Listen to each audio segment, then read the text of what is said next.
let me check in with Canto 34 of Orlando Furioso by Ludvigo Arresto. I haven't checked in for a while. We are with at the moment because I can't. It's funny. You go out of one story and it drops out of my brain. Maybe it'll come back as I'm talking. But at the moment with Canto 34, we're talking about Astolfo, who was in the last canto. Visits Prester John on his hippogriff, and Prester John is the kind of a mythical Christian king living surrounded, a lost Christian king living surrounded by pagans, non-Christians, and is always kind of reputed to have great monies and stuff like that. He's also cursed. He is cursed to never to always be hungry. That whenever he tries to sit down for a dinner, harpies, birds with women's heads and breasts, come swooping down and befoul his food, steal and befoul his food. They're dirty birds, and but there's a prophecy saying that when a man on a hippogriff comes swooping in, all his troubles will be over. And at first, this doesn't look like it's the case. Astolfo, tries to kind of beat off the birds, but that doesn't work. Then he realizes, oh, wait a minute, I've got my magic horn, which if I sound, it drives everybody away. So he gets Prester John and all his people to block up their ears, and he does this to the harpies, and the harpies flee, and he chases them, right to a mouth of a cave, which is they go in, and it's like, oh, this is the cave to hell, which popular device in going with Dante. I use the most obvious thing. So he goes into this. Into hell, and meets a woman who talks about how, oh, this is the level of hell of faithless women. And it's like, of course, it's the thing of faithless women. It's funny because right off the bat, we get kind of, this is the concern of this poem. There's faithless women, and then there's even further down, there's the men who got the women to betray, I'm assuming the husbands and stuff like that.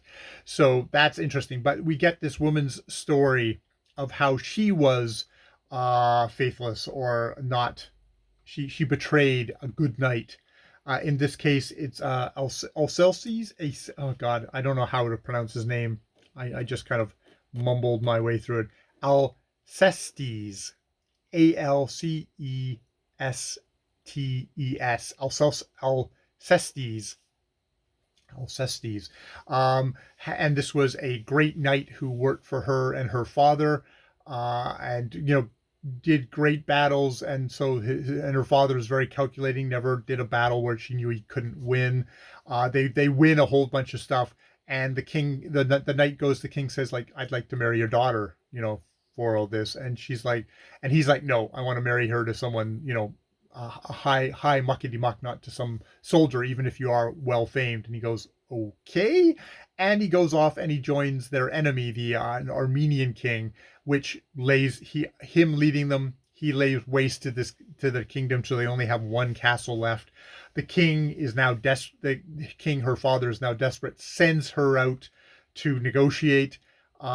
She sees that, oh, the guy is still like totally in love with me. So she makes demands. It's like, you shouldn't have done it if you'd been a good boy. I would have eventually married you. Not really, but I would have eventually married you. So now you have to be our friend again, and restore our kingdom. And so he goes back to the Armenian king, says, I want to restore the kingdom of this guy. And the Armenian king's like, screw that. At which point, the Alcestes runs the king through, and conquers the Armenian kingdom, restores the entire kingdom of the thing. But no triumph for Alcestes had we planned, but plotted how to kill him. Though at first, since he had many friends, we held our hand, knowing a chance would come to do our worst. Day after day I said I loved him, and with female guile his fondest hopes I nursed. But other foes, I say, he must bring low, ere the sweet joys he longed for he could know. Sweet joys. Oh, those sweet joys. That is stanza 37 of 34. So it's kind of telling that we're going back to this sort of um it's battle of the sexes. It's also just, saying like, oh, a hierarchy of sin, like, well, women are easily led astray, so they're not down as deep in hell as men. Men are far more capable, and when they are encouraging women to betray other men, they're the real it's all this very gendered stuff of like, boy, relationships between men and women have always been complicated.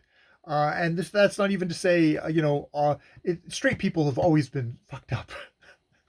Which isn't to say not everybody is fucked up in their own particular way, but it's like we definitely get a lot of practice at it, as the straight people of the world. So yeah, that's my thoughts here.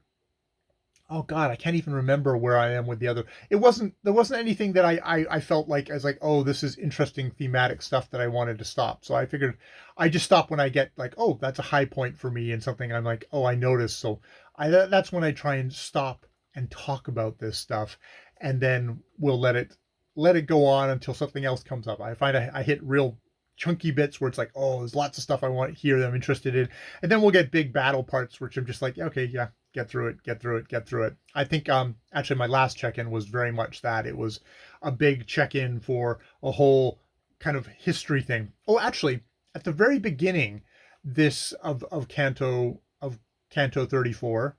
God, my brain is like a goldfish. It starts off talking about the harpies, and the harpies are not tormenting Sanapo, aka Prester John, but tormenting Italy, stealing the food from Italy, and you very much get the sense of where we've suddenly expanded. This isn't just these the mythical women women monsters, which is also an interesting thing. This is women monsters that are tormenting and holding Italy back and snatching the food away from them. When will we? I think at the very beginning here. I'm gonna go to the very beginning of very beginning of Canto 34, and say, yeah, yes. Who will now defend the starving mothers and the innocent robbed by these monsters of their nourishment? And saying like, greatly erred who opened wide the cave which for so many years was sealed and blocked, from which these vile and stinking poisons have emerged and spread, and Italy have choked. So it's very much Italy have choked, until war and its horrors, poverty and tears have reigned since then, and will for many years, until one day when Italy will shake her heedless, hapless children by the hair, and from their long Lethean slumber wake, shouting, is there not one who can compare with Calais or with Zeitz? None to make our tables clean again as once they were, freed from these stinking monsters' greedy claws, as Phineas was, and as Sanapo was. And very much, I think in the earlier chapters, it's very much the French outside forces coming in, being kind of these harpies, these adventurers, stealing the women, stealing the food from Italy, stealing the resources, stealing their power, their manpower, their ability to kind of like focus on building a society. When is this going to end? That kind of a feel was very striking, very striking at the beginning of this poem of kind of like what's going on here, with what's going on with the state of the world today, that kind of thing. All right, I will stop there. Canto 34 up to stanza 40.